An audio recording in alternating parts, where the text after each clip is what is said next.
Okay, welcome to the show. This is TED Talks Too Much. I think we've got another great one for you today. I am Ted Moss, old white-haired man, stand-up comedian, and your host. We are located in the OK Boomer Studios, just north of Detroit, south of Flint, and the birthplace of the automobile industry and the middle class, where we are now experiencing labor pains, just hoping to be born again. But while we all wait for that to happen, let's talk. And on today's show, we've got part 3 with Justin Divozzo, an up-and-coming comic from Detroit. We're going to be talking about the Comedy Store, racism, teachers' unions, AI, chipping people, spirituality, and a whole lot of other stuff. So for all that and more, stay tuned.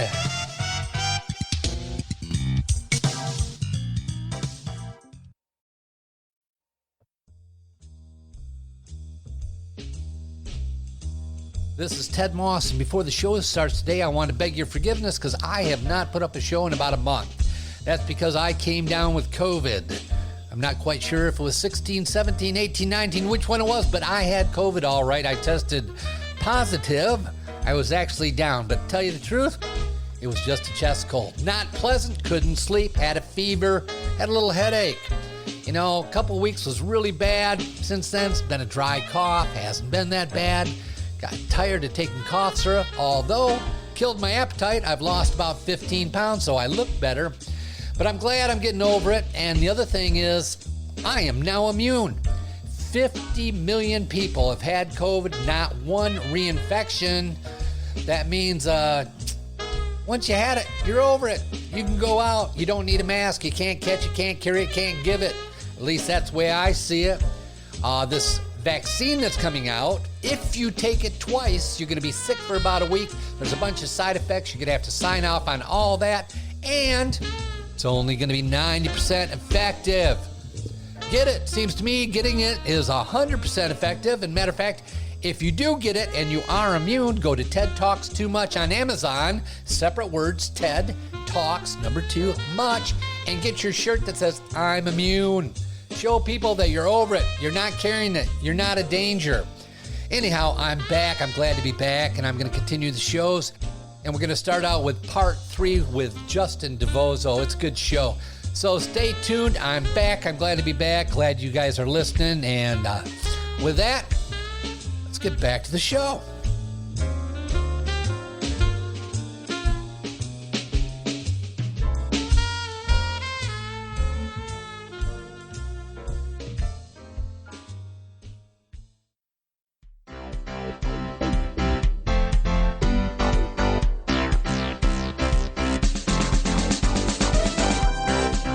Okay, here we go. Just one more time into the breach with that brilliant young comic out of Detroit.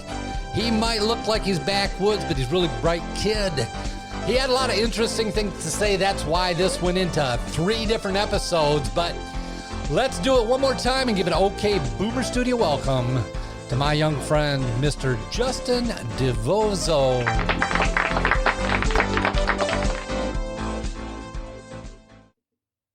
Now, I did an open mic at the Comedy Store in L.A., and Bill Burr walked in and did 15 in front of me. Whoa. No shit. Oh, no man. shit. Well, do you know Ron Taylor? I do not. Ron Taylor was a good comic that was in Detroit, kind of a Josh Adams kind of guy, but very clever, very good, kind of bright-faced, funny black guy from Detroit. And he had been around for a while before I came out. I don't know how many years, but in any case, he's good. He's a good comic. He moved to L.A., and he's working at the Comedy Store. Oh, good. And I had performed with him at Joey's and some places when I first started for the first couple of years. And I had hosted some shows and had to introduce him, so I talked to him backstage. I'm like, dude, you are so funny. You know, we had those, comedy club conversations. So when we went out to L.A., he's like working the door at the Comedy Store. I'm like, dude, Ron, what up? And so we took pictures with him, said, good to see you, how you doing? And he was doing these shows to promote himself, which is great, about making dinner in his van. So he had these van dinners, anything to promote yourself. I'm great with that. I think that's cool marketing. And I said, dude, we want to try and do some time. Well, the Comedy Store has 3 rooms. Have you been there? I have not. Okay, the bottom room's the belly room. That's the bottom room you can perform in. And he said, yeah, man, you can do some time in the belly room. Go back there.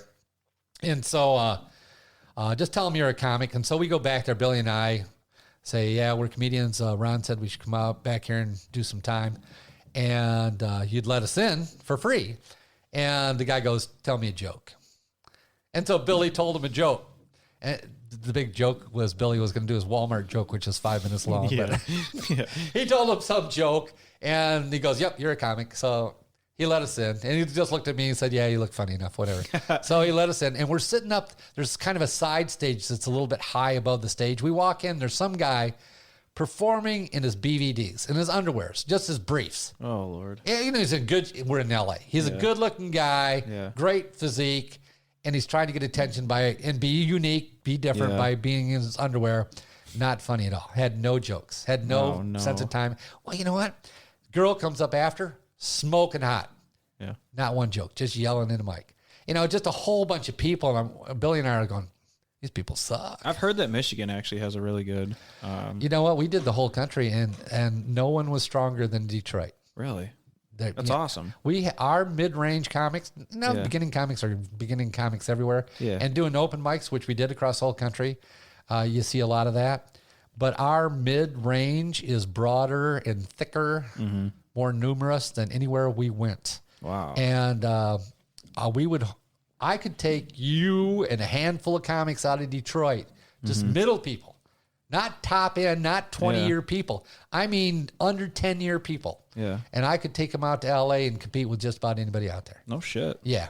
Comedy community here is amazing. Really... Yeah, it's really... Well, there's a lot of competition. You see a lot of good comedy. Well, yeah, it when drives I go out, you. I see you and I go, oh, shit, man, that guy's kind of natural, kind of fun. I should be more natural. You see me, you go, oh, this guy kind of he writes this stuff. Maybe I should. You know, there's a lot of that, and I don't think there's a lot of animosity. There's cliques, and there's that shit going on, but that goes on everywhere. But within it, you know, the community's real strong. So anyhow, we went back there. We're sitting there, and they start announcing this. Next guy coming to the stage, you know him from F is for Family, and Billy Reno starts elbowing me. I'm like, what? He said, this is Bill Burr. I said, what? He said, this is going to be Bill Burr. I'm like, the room's got 35 people in it. Yeah. There's 35 in the audience, and there's probably 6 of us sitting up with the comics on the side. I'm like, what?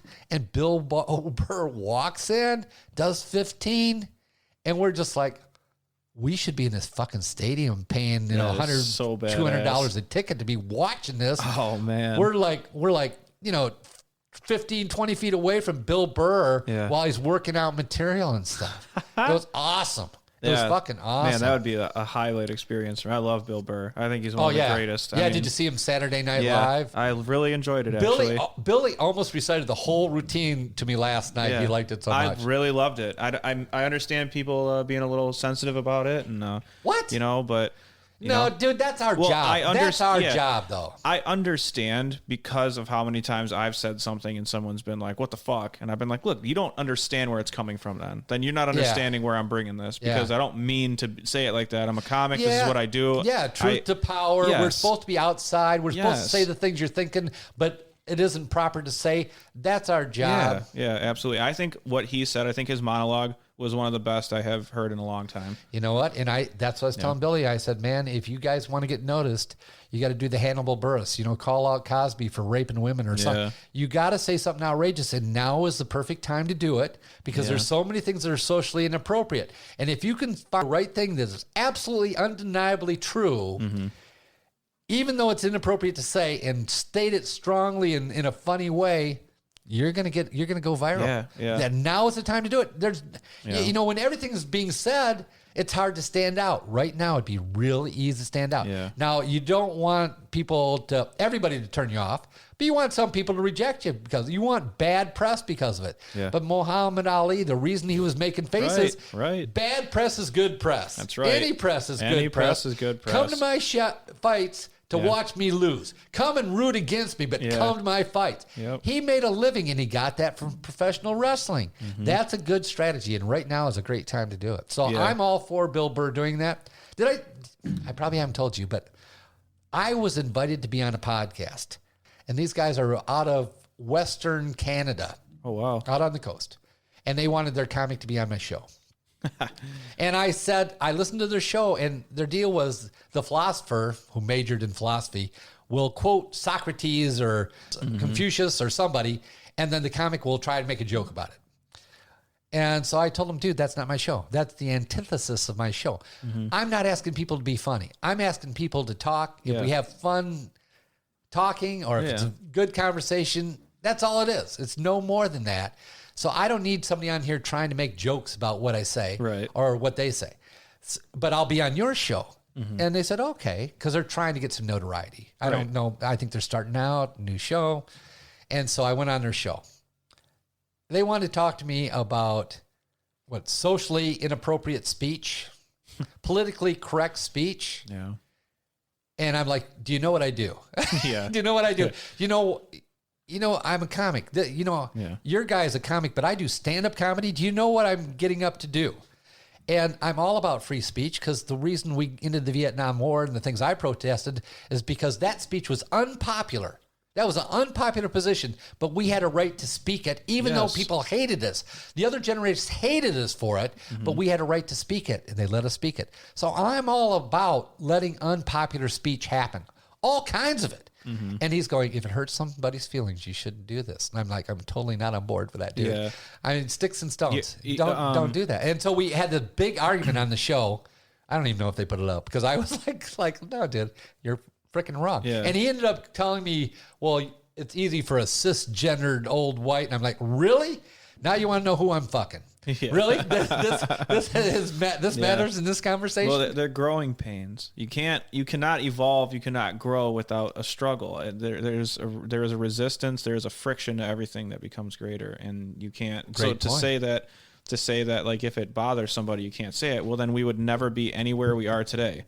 You wouldn't. I know. Slaves would never have been freed, because it would have offended a bunch of old Southern fucks who thought they should keep it. I know. Everything. I talk about this a lot, actually, just amongst my friends and coworkers, about, the world is changing, and it's up to us, myself and the next generations, and all of us, really. It's not up to me anymore. I'm done, dude. I'm riding. You still got a voice. You got a good voice, buddy. I have people calling me racist. Honestly, I had that before too. I mean, on the internet, on Facebook, guys say something they don't think is popular. And, the other day I told somebody I was for vouchers. I was for kids, inner city kids going to any school they wanted to go to, and public funds paying for it, just like public school. Yeah. And they ended up calling me a racist for having that position. I got somebody who said that I was a comic. I won't say their name, but they told another comic. They said, "Yeah, he's racist," and they're like, "What? What do you mean?" Yeah. Like, have you ever talked to him? Yeah. And they're like, they assumed because of the Tractor Supply hat and the fucking Carhartt shirt. Oh, and the about boots. you? Yeah, dude. Well, look, I have a tattoo across my entire forearm of a black hand and a white hand shaking, and it says "We the People." Yeah. And I just get so fucking offended by people that simplify things. It's an insult to their intelligence to try to simplify me by an outfit I'm wearing, or like, oh, I went up on stage and I was talking about, deer hunting, or like, I drove it. Yeah, I used to have a lifted Jeep. Like, who fucking cares what I drive or what I'm talking about? Yeah, I enjoy hunting. I love fishing. I like being outside. I like outdoor stuff. I can, I work on stuff. I can weld. But what does that have to do with melanin? Well, because that's like the thing. These people that accuse people of these things, these, like, I don't even know what you would call them, just accusers. They don't know you. They don't know anything about you, and they base they're trying to shut down speech, though. They really aren't. Yeah. They really aren't trying to listen to you, or they don't want to do anything. They don't want anything to do with logic or reason. Yeah. They want to shut you down, and the easiest way to do that is to call you a name. Well, how do you paint such a broad picture with such a small pen? How can you take something like, oh, I heard him say that they should go to schools with the vouchers and do all this, and it's like, what you're accusing me or you or anyone of is a huge thing. That's you know what I mean? There's a lot that goes into being... I think the opening volley in that conversation was, how could anybody possibly vote for Trump after he refused to say something he was asked? He didn't say the right words. It's not something he said. It's something he refused to say. And I said, I'll tell you what, some people like me are an issue voter. and I vote both sides depending on what my current issue is. Right now, I would really, before I die, love to see inner city kids, poor kids of every race, be able to go to any private school they want to go to, because I think that's where it all starts. It all starts with the education of very, very young kids. Yes. And, you know, some won't make it. Yep. Some won't be willing to ride the bus to get to the school. I get that. But I tell you what, if we allow them the choice, I think that's the only way you help people out. There's a reason they didn't let slaves learn to read. Yeah. They wanted to keep them ignorant. There's a reason, you know, that backwoods people, the Aborigines were backwards people. It's because they weren't educated. It's not that they didn't have the natural resources. They weren't educated. In order to get ahead, you have to be educated. Now, that doesn't mean you're going to be wealthy, but it means you're going to be able to compete. You're going to be able to find a place. You're going to understand what your options are. Yeah, you're going to be able to stay away from predators. Yes. I mean, how many people get scammed? How many people fall into scams because they're not educated? How many people, how many single women fall into horrible circumstances? People don't see it that way, though. Education is the base of civilization, of everything we have, and with education comes strong community. We need strong community. When we were talking about Detroit, the inner city, you need to fix the educational system immediately,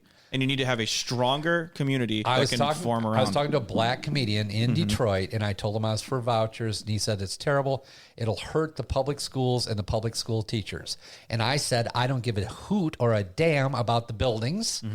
And the schools were not built for the teachers. Yeah. They're working 190 days a year. As far as I'm concerned, that's a part-time job. If they wanted to stay over every day and tutor kids for 2 hours, it'd be a full-time job. And they'd work the same number of hours as everybody else. And don't tell me about training. Everybody in every frickin' job trains. Own a business. You're working 24/7. That's just the way it is. So I don't care about the teachers. If every teacher lost their job, but we could educate all the kids at a very high level, I'm all for that. And schools are failing, and it's not because of money. The kids are given, the schools are given $22,000 per student, last time I checked, in New Jersey to educate those kids. And Idaho, they're given $8 per student. I don't see geniuses coming out of New Jersey. Their schools suck too. It isn't a matter of throwing money at the problem. It's a matter of creating competition, so the level of education has to go up. Public schools, you want to keep your students, you better be able to compete with the private schools. They told me that it was because of where the schools were located. Powers High School, private school in Flint, 200 yards away from the front door of Northwestern. Northwestern graduated 3% into college. Powers graduated 97% into college, and with 5 to 10% of them going to Ivy League schools. And they're 200 yards apart, next door to each other. My feeling is if you can get to Northwestern, you should be able to walk in the door of Powers and have an opportunity to be in an environment that pushes you to excel. If you don't want to do it, if you're unable to do it, okay, that happens. But if you have the ability, if you have the drive, and you want to lift yourself up, we're going to help you. We're going to give you that ladder to get out. And not that we aren't going to help you while you're down, but we have to get a way to raise you up to help you and your kids and your community raise itself up too. So I'm all about that. But telling this guy in Detroit, black comedian, I'm a racist if I'm not for the schools, because he's got relatives that are teachers. I said, I'm totally not about teachers. I was married to a teacher. You know, my teacher wife told me it's not always the brightest people that become teachers. And if you talk to any teacher, it's not universally true, because there's some great teachers. But there's also some people that are looking for a job where they get a 3-month vacation every year, or they get a job where they're on the same schedule as their kids. And I love that. I think, you know, my wife had that job.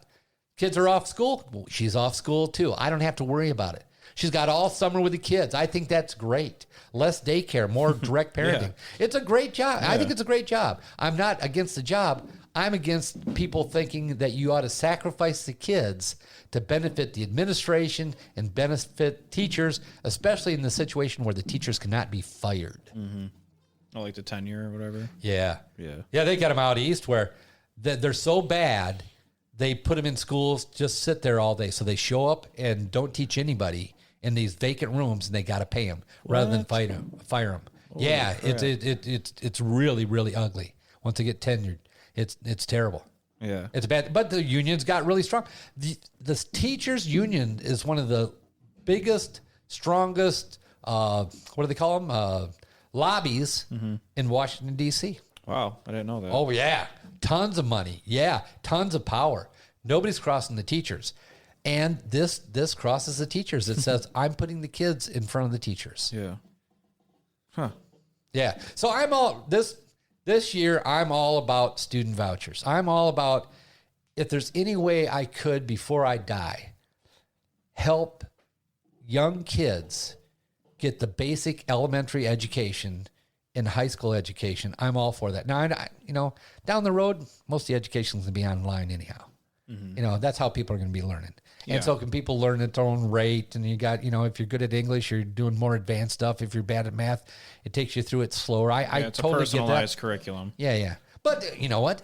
Yeah, it has to be. Well, think about it. Today we've got, 10,000 third grade math teachers in the state teaching the exact same thing. Yeah. A little redundant. To different kids.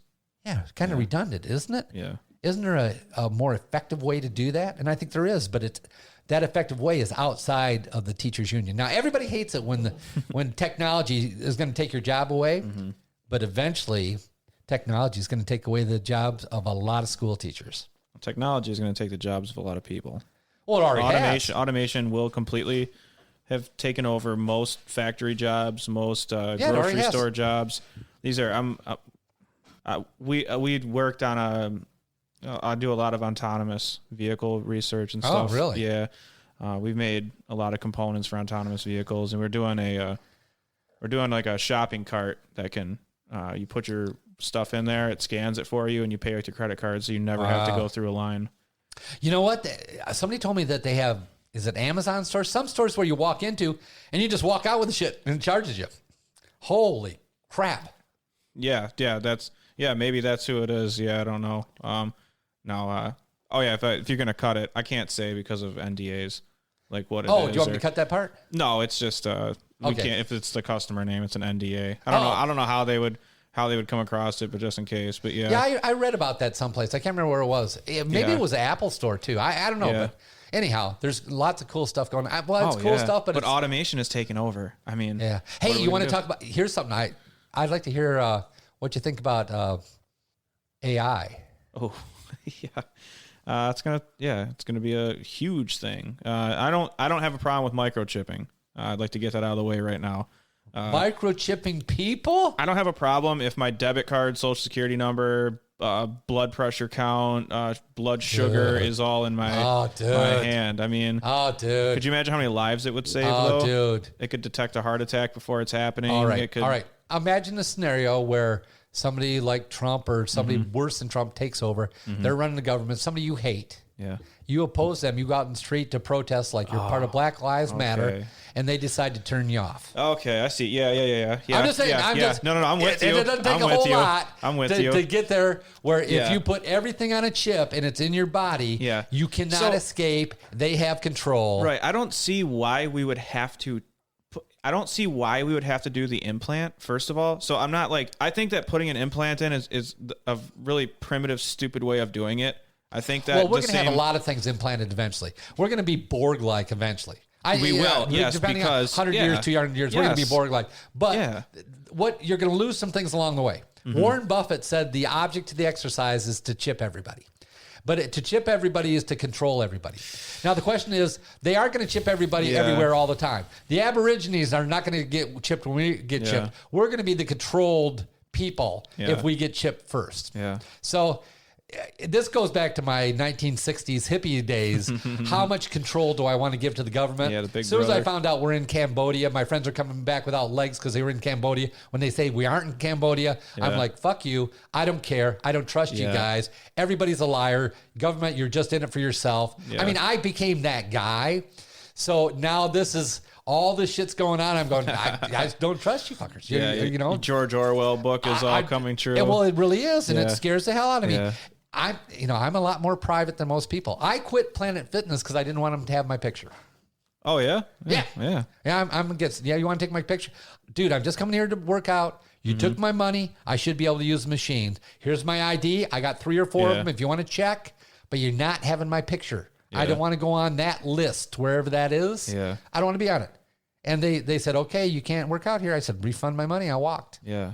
And so that's wild. Well, I don't know that it's justified. I don't know that it's smart, but I have some of that in me. Well, I can dig that. I'm resistant. I can dig that. No, I like that. I mean, everybody, like I said earlier, everybody should form an opinion and feel strongly about it and study it and look into it. And, it is weird that they would have to take a picture. And it's weird that if you didn't, they wouldn't take your business. Yeah. But at the higher level, what I'm concerned about is AI breaking out. Because I don't think there's any way around the idea that artificial intelligence is going to get to a point where it's able to reproduce itself and educate itself.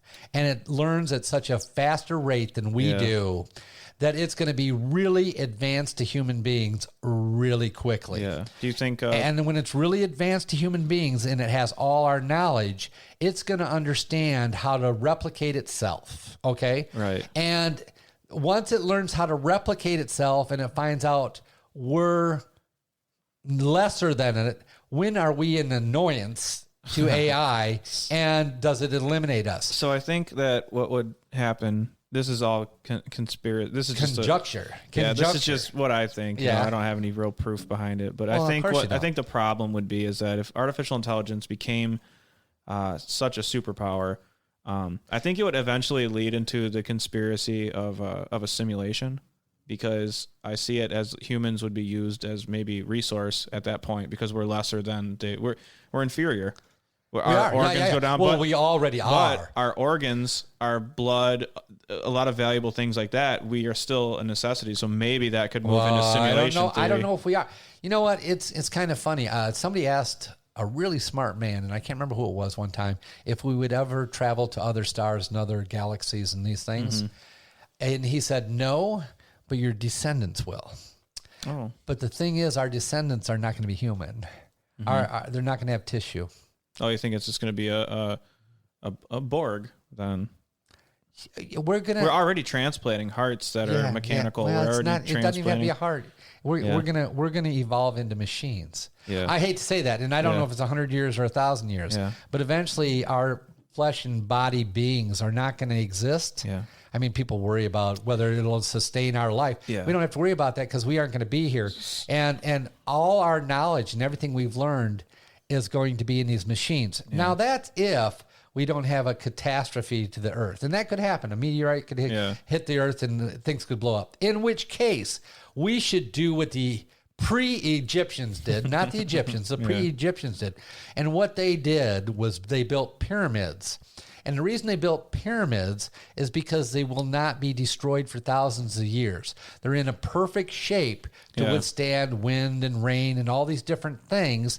But the fact that they built in mathematics at a very high level and science at a very high level into the pyramids, the reason they did that was to prove they could do that. I always think it's funny when people say they couldn't have done that. Well, obviously, they did that, looking at it. So they could do that, which means they were more advanced than we are, which means those things were built by people not necessarily from outer space. They could have been from right here. They could have been 3 generations, 10 million years ago, whatever. But they built something to convey, just like we built a satellite and put it out in space and said, here's where we live and this is what we look like. They built a record of their science into the mathematics of the pyramid so we could study those and go, hold it, these people were really smart. And the smarter we get, the more we realize they had the science. Yeah. How did they elevate these big boulders? They had the science somehow to do this elevation of these huge things and fit them so tightly. So all of that is a proof of how smart they were, how sophisticated they were, that they had actually evolved to a higher level than we've evolved to. So if we were smart as a human society, we'd start building pyramids. We'd build a pyramid, and to show how smart we are, something that will last beyond our life, and when the mechanical beasts leave this planet, to give a record of our science and our intellect at this point in time. And I can't think of a better shape than a pyramid. A pyramid's going to last longer than anything else. Triangle is the strongest shape. Geometrically. Well, and that's what that's why they built that. And it's all these perfect mathematics, all the alignments with the stars. There's a message there. There's a reason they were doing it to tell us they had the ability to do it. And we aren't smart enough to read this and go, oh, they could do this. They were smart. Our egos are so big. We're afraid to say these people were more evolved than us, unless they came from another planet, because we were always here. No, we weren't always here. 30 million years ago, we were not here. You know what? Who was here? People building pyramids. Not people, beings that were smart enough to do that. So, I know I'm way off the deep end, but I think we should frickin' be building pyramids. Hey, I'm for it. Do you believe in souls? Do you believe in a soul? Do you believe in that we have something that moves on? I believe in energy. Okay. I believe that, that's a very complex question. But I believe that there is an energy within us, and it's a unique energy, and it's a unique combination of energies. But I also believe that we as a conscious being have a number of levels of our conscious state. Some we're in touch with and some we're not. So it's that observing yourself that we talked about earlier. There's another level of us. There's a me right now that's watching me be me, and actually is sitting in judgment, going, "Why are you talking like that?" You know what I mean? There's another level. There's a level that also resonates with music and things that. So we exist on more than one level than we're aware of. Are you talking about frequencies? So we basically exist within a different frequency. Our thoughts do. Our perceptions do. Okay. So is that a soul? Is that what you mean when I think there's more to us than we see and understand? Yeah, I think it's all obviously speculation, but I happen to think that there's more to everything now, even in this room. There's more to it than what we are able to take in and assess. And maybe that's vibrations, maybe it's a frequency. That's different, but I do believe in parallel universe. That's what I'm getting. Yeah, that's exactly what I'm getting to. That's what I believe in. And I believe that when this is a crazy. I don't like to call it conspiracy, but it's not. It's a theory that I have, and my theory is that when you die, you don't know. So, like when I got in my car accident, my theory is that Justin in universe, to simply put it, Justin in universe A died instantly when I hit the guardrail.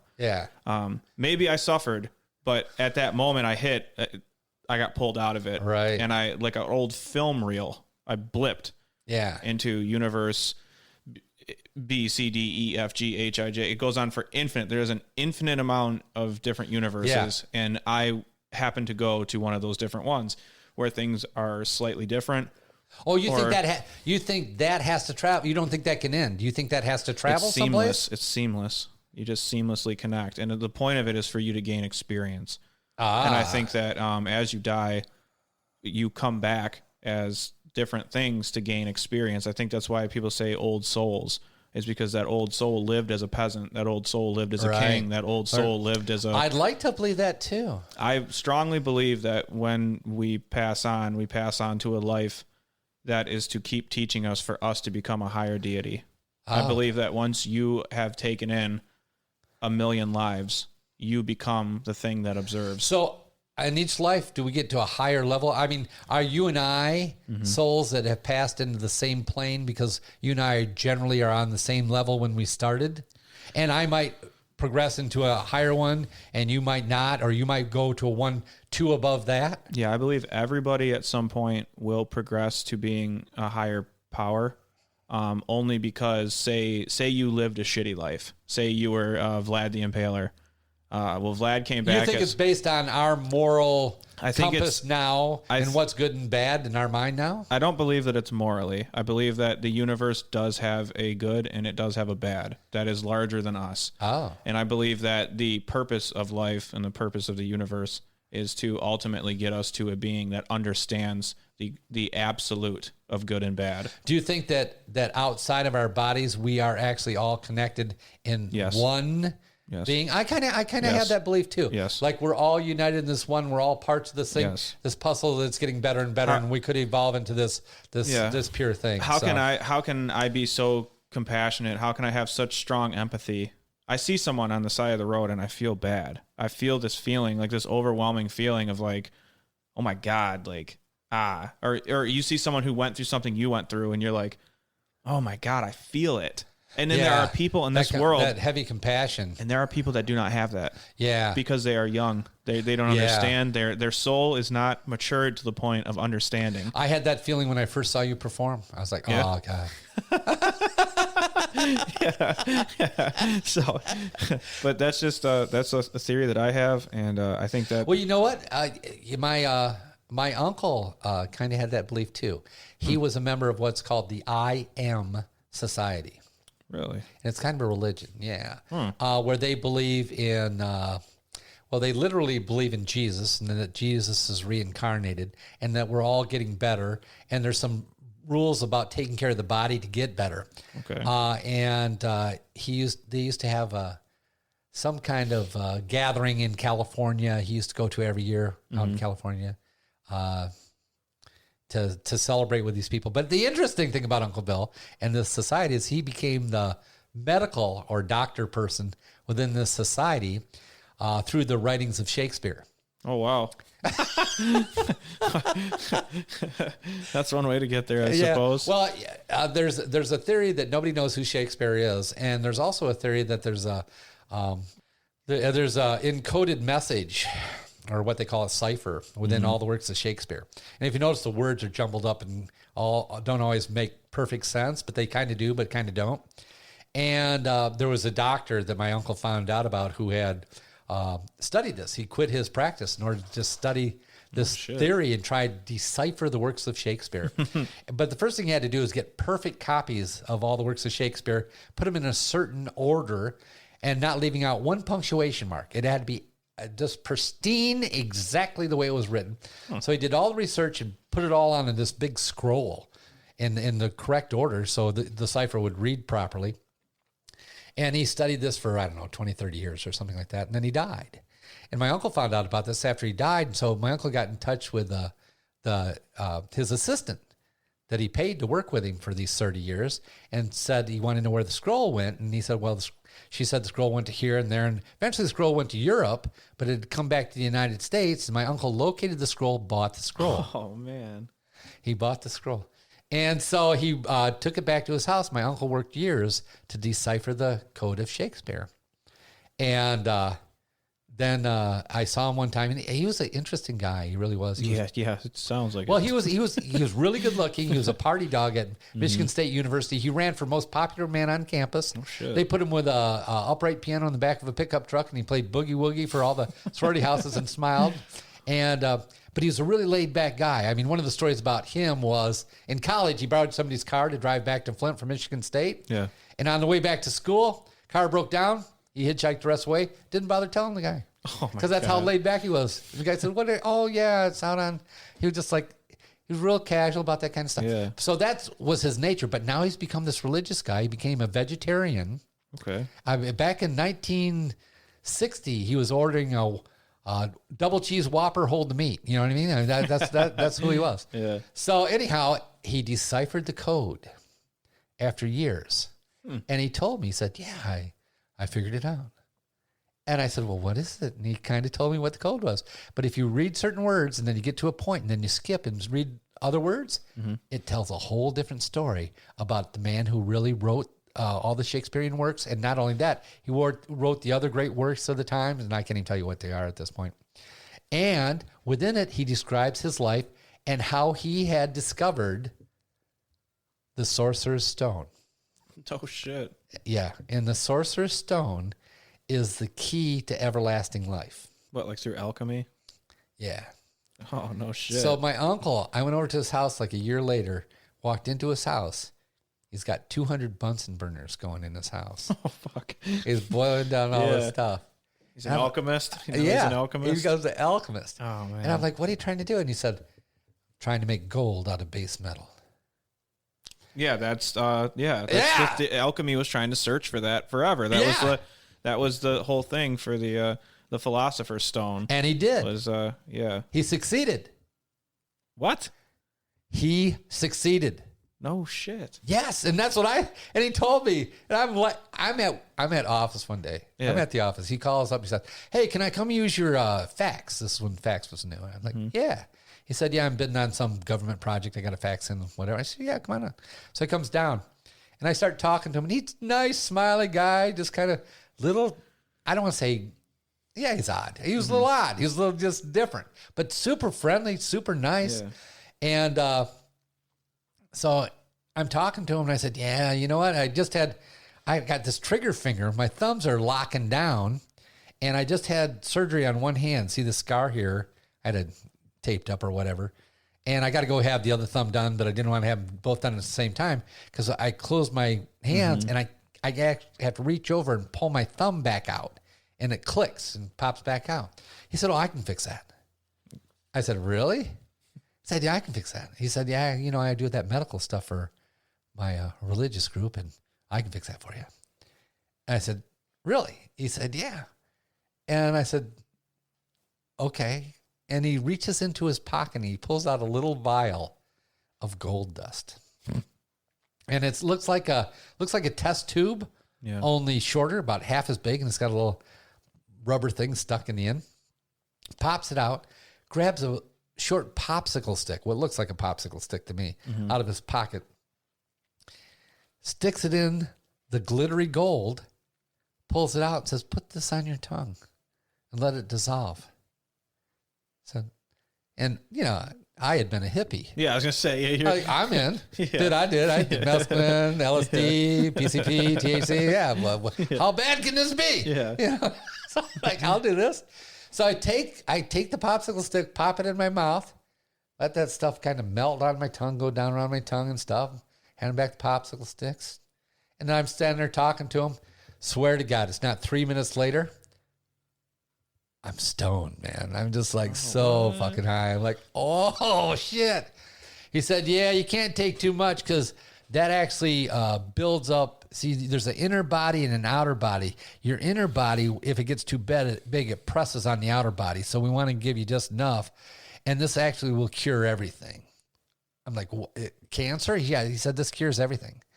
It actually will cure all the colds, anything you get. It doesn't matter what disease, this will cure it." And I said, "Well, if that's the case, Bill, why don't you sell it?" Yeah. He said, "Who am I going to sell it to?" He said, I couldn't give it away. I said, "Why?" He said, "Do you know how much money the pharmaceutical companies make?" And they are not making money to cure you. They're making money to... They want you to be on the drugs and maintain you on the drugs. Think about it next time you go to the doctor. I know. Yeah. Is he giving you something to get rid of it? Or is he just getting... Is he treating the symptoms? And imagine if you could cure everybody. All the sickness in the whole world. You'd crash $1 trillion company. Not only that, people wouldn't die. Yeah, too many people. And who do you give it to? And who gets it, who doesn't? And who's going to kill you for the formula? Yeah. I mean, can you imagine if that was a real thing? If that was a real thing. And in his mind, this is a real thing. He said, "I don't know what to do with it." He said, "I can't, I give it to my friends if my friends get sick and they need it. That's what I do with it." And I'm like, this is crazy. So anyhow, I go in my office and it's like 2:00 in the afternoon and, work gets out at 5. I'm like stoned for the rest of the day and my people leave. And I finally figured like, man, I can drive home, I guess. I think I'm good. So I drive home. Never had to have surgery on that thumb. No shit. No shit. True story. Never had surgery on that thumb. Wow. Man, so somewhere out there is a vial of... There's a man with a formula. Alchemy. Yeah, that's the... He said the guy that wrote the Shakespearean works lived for 600 years. Holy shit. Yeah, the Sorcerer's Stone, man. He didn't have to die. Is it the sorcerers or is it the philosophers? Do you know? You know what? I don't know. Yeah, because I don't know. I think it might be the... It might be. Philosophers. Yeah, well, you know what? This happened to me 35 years ago. It's been a while. Because I've heard a lot of stories about the alchemy and like what it could do. Yeah, it's really interesting stuff. I don't understand a lot of it, unfortunately. It's real old, but the idea was that you were trying to make a complex thing like gold, element. Yeah, from base metals. From base metals. Yeah, so that's what he did. Yeah, you can create anything. Technically, once you can do that, you should be able to create anything. Yeah. From something. Yes. So. Yeah, well, he claimed he had the ability to do that, and he got the secret from the Shakespearean works. Oh, shit. And he did tell me what the code was. He told me how to read them, to read the story. Really? Is it a magic hat? Because you remember the Joseph Smith? It's a decoder ring. Yeah. You spin the dial. Cereal box. Buy Nabisco or whatever the hell. No shit. What was that Christmas story where didn't he get a decoder ring? And when he decoded it, it was just an advertisement for something or something? Yep. What did it say? Buy something? Buy Bosco? Yeah, it was a cereal. It was a cereal decoder. Have you ever thought about trying to figure that out? Is that maybe... I'm not that interested. No? No, I'm good. It'd be a pretty cool project. I don't know. You know what? Or it'd be terrible, or someone would come after you. I talked to Ron Rigby about this, and I actually have said this a couple times during COVID, that I'm not that afraid of dying. I'm like okay with dying. I mean, at some point I kind of feel like my work is done. Yeah. And I had, from where I came from, I did really well. Yeah. I have great kids. Don't get me wrong. I've had more than my share of headaches and bad things and people stealing from me and people doing me wrong. As much as, I could give you a list of things and you just feel bad for me. But I've also had a pretty good life. But I think that's the case with everybody. And you get to a certain age and you go, you know what? How much more of this do I want to do? Yeah. Because it does seem like you're getting up every day. Okay, I'm getting up again. Okay, I'm going to have breakfast again. Let the dogs, okay, I got this going on this week. I got, and none of it seems that significant anymore. Yeah. So I think the meaning to life is really found in seeking achievement, not having achieved. The road to getting it done is much more. The chase more than the. Yeah, it's not having a book I wrote. It was writing the book. And unfortunately, we as a society judge people based on how much money you get out of that. I mean, I tell people about my book, and I'm like, yeah, well, how much you bringing in? And I sold my ebook for 99 cents for 10 years, just because I thought there was a lot of single dads out there that probably needed. I think it's $9 now. It's relatively inexpensive. I'm not looking to make money. Yeah. It's kind of like me in stand-up comedy. Yeah. Yeah, I'm not looking to make money. And actually, I've kind of done it. And do I really want to do it? How much do I want to do this? So as long as you have something to achieve, as long as I'm learning to play the piano, I'm kind of working on that. Now I'm working on kind of doing some graphic art things. I think you have to have those projects.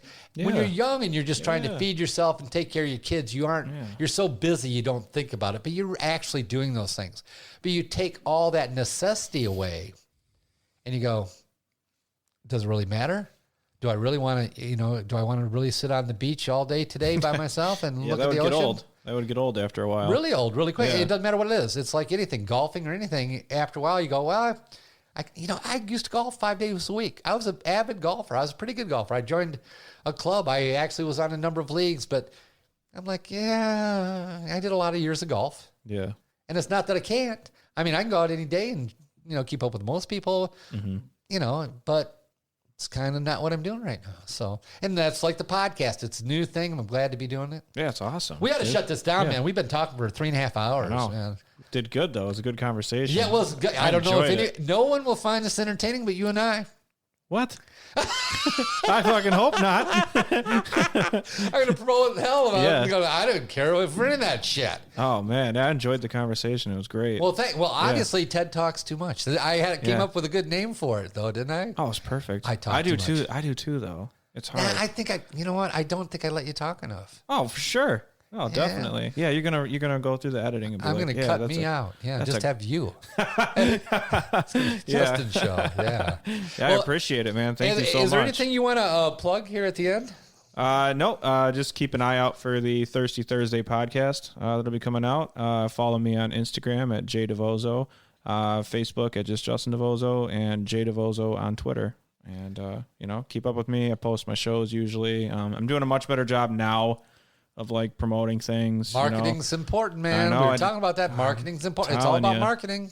Yeah, I'm going to be my kind of like my promise to myself and then the people around me. Someone told me like a month ago, they said, I just thought you would have done more. And it really pissed me the fuck off. What, in your life? No, in like comedy. They're like, I just thought you would have done more. What does that even mean? I don't know, but it pissed me off. Well, you're supposed to be further now than you are? Yeah. I was like, I done kind of... more what? Done more shows? Done more... Yeah, like they're basically saying like, like Comedy Central or something. I'm like, it happens to like a 1% of like people. And I was like, I've traveled through Canada. I went on a tour in Canada. Oh, man. Been out of state multiple times, been on the radio, been on multiple podcasts. I was like, I never claim to be the best or claim to have it figured out. Well, it isn't even that. It's the adventure. It's the journey. Yeah. I talked to Billy Ray Bauer about that, and I don't want to start a whole new conversation, but he said in talking to famous comedians like Tim Allen, working with Tim Allen, Louis Anderson, he said he wouldn't trade his life for their life ever. Yeah. And, he's making a living doing it, and he's having fun. He likes the level he's at. He gets paid well. Yeah. He travels, does shows. His wife goes with him a lot of the time, and he likes that. He said he was talking to Tim Allen, and Tim Allen said, I'll tell you what, if you wanted to go golfing tomorrow, could you? And Billy Ray said, I am. Yeah. He said, I'd have to call up my office, find out if I'm available, because I got 14 people. Yeah. At that level, you're the mouse on the treadmill, and you got to keep running. You got 14 people that aren't getting paid unless you're doing something, and they're booking you, they're scheduling you, they're working for. So Louis Anderson can't go out in public. Yeah. He's a recluse in his house in Vegas. He's way overweight, but he's done all those big things. He can do those if he can stand on stage that long because he's heavy, he's out of shape, and he can't go out to the mall, walk around because people know him. There's, that fame that's a two-sided sword. Oh yeah, definitely. Two-edged sword because it cuts both ways. You get jobs because of it. There's things you can't do because of it. Well, when I started doing comedy, the plan, the entire thing of doing comedy is that I want to be able to travel, ideally, eventually for free. I want to be able to go to New Orleans and say, hey, I'm going to come do a weekend at your comedy club. You're going to pay me X amount of dollars. It'll cover, most of my costs. And I get to go on a vacation for a weekend. I still want to work full time. I still want to have those. And I can accomplish that. So that's right. Those are my goals. How about if I put my podcast on the road? I travel around and interview stand-up comedians around the country. That'd be good. Get a nice RV, put this little outfit right in my thing and say, Ted Talks Too Much, we're in town, I want to interview you, you're on a show. Come on in, we'll have a talk. Yeah. And post those up and travel around and do that. Yeah, that'd be amazing. And that's promoting the shows, promoting the people I'm talking to. Yeah. I think it'd be easy to get the interviews and it'd give me some flexibility to travel as I wanted, stay as I want. Definitely. Yeah, thank you so much, man. I appreciate the time. You're really funny. You know what? I'm super glad we got to talk about kids. I'm so proud of you of being a good dad. Thank you. No, honestly, that's a golden star you're always going to wear. That's the number one priority. Yeah, it should be. It should be right now. So, hey, thanks for coming in. Thank you, man. I appreciate it. All right, we're out. Sorry. All right, it looks like that's going to do it for our show for the day. But I want to give a big thanks to Mr. Justin Divozzo for making it such a good one. That was part 3 of 3, and I think you ought to get out and see him if you ever get a chance. Justin Divozzo. Also, 'tis the season to buy gifts, so hey, check out Ted Talks Too Much merch. Just go to Amazon to Ted Talks 2, number 2, much, all separate words, and see all our show merch there. You can also get a I'm Immune t-shirt or hoodie if you survive COVID. Show off that you can no longer catch or give COVID. I think that's a good thing. Or if you want to support the victims of the Flint water crisis, we got a shirt for that too. But it is the holiday season, so like I always say, just try and be kind to each other out there and try to be happy. So until next time, like I always say, I am Ted Moss, and those are my thoughts. And with that, Bob's your uncle.